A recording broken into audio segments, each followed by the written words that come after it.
welcome to Tech Talks. Today we are going to learn the differences between object-oriented programming and procedure-oriented programming. So the main difference between the object-oriented programming and procedure-oriented programming can be understood from the name itself. In object-oriented programming, the stress is given more on object, and in procedure-oriented programming, the stress is given on procedure. So you must be wondering about what this procedure means. So in programming language, procedure can also be termed as function.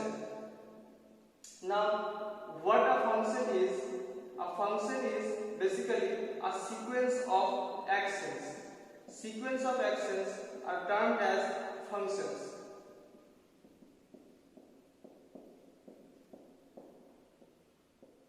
So, what does sequence of actions mean? The sequence of actions means in order to execute a particular task, we must perform a sequence of actions.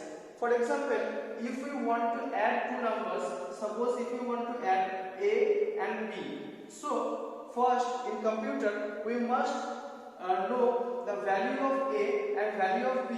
The value of A and B, suppose is A is 10 and B is 20. So first, the sequence of action is to enter this number 10 inside variable A and this number 20 inside variable B.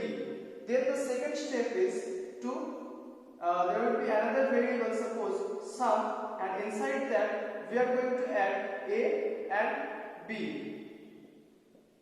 So next step can be like displaying the sum.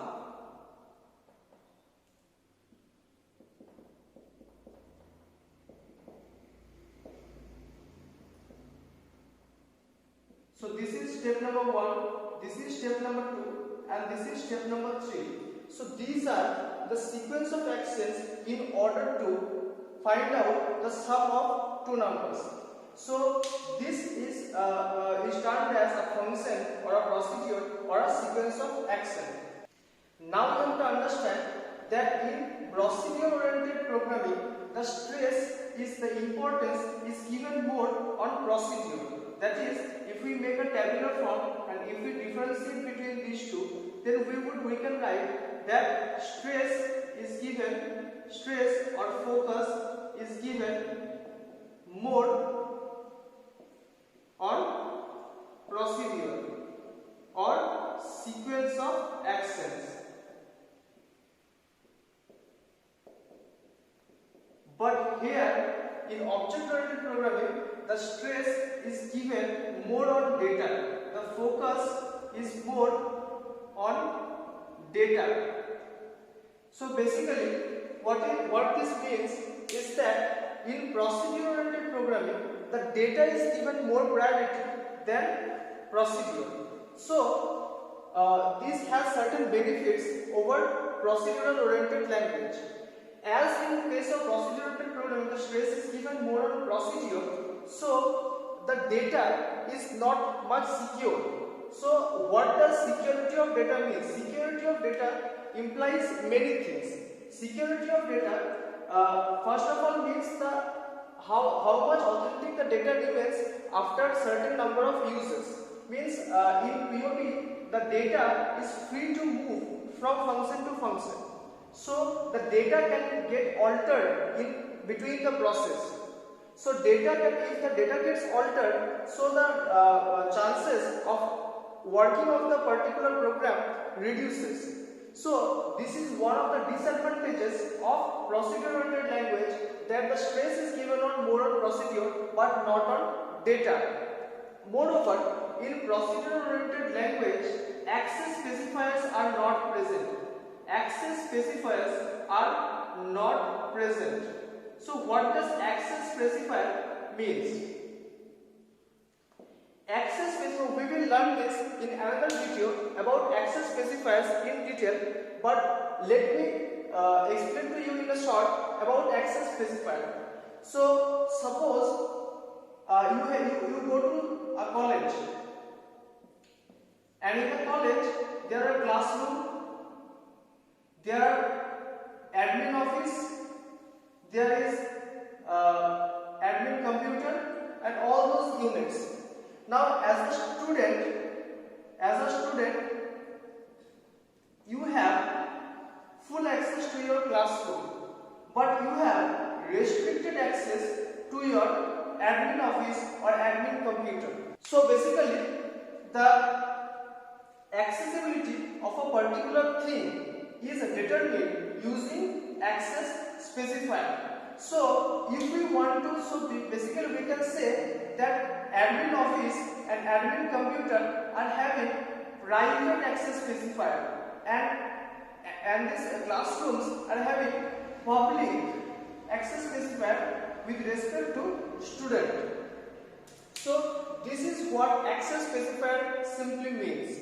So in procedural oriented programming, the access specifiers are not present. So the accessibility or making a data private or reducing the accessibility of a particular data is not possible in procedural oriented language.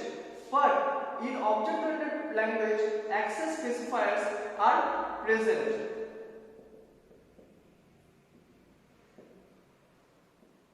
Therefore, the data accessibility can be reduced and increased as per requirement. This also means that data hiding is not possible in procedural oriented programming language. So data hiding is basically not possible. And the reason for that is that there are no access specifiers. So as because access specifiers are present in object-oriented programming, therefore data hiding is possible in object-oriented programming. Second thing is that, which can be also derived from this point only, that since access specifiers are not present, data can travel freely from function to function. Data can travel freely from function to function.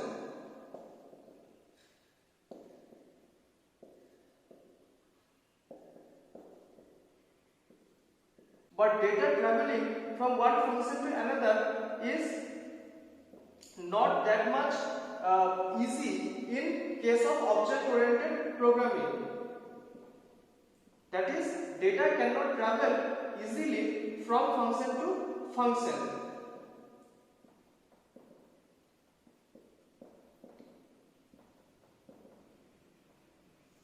Now, one more point that comes is that in procedural oriented programming, method overloading is not possible. But in case of object oriented programming, method overloading is possible.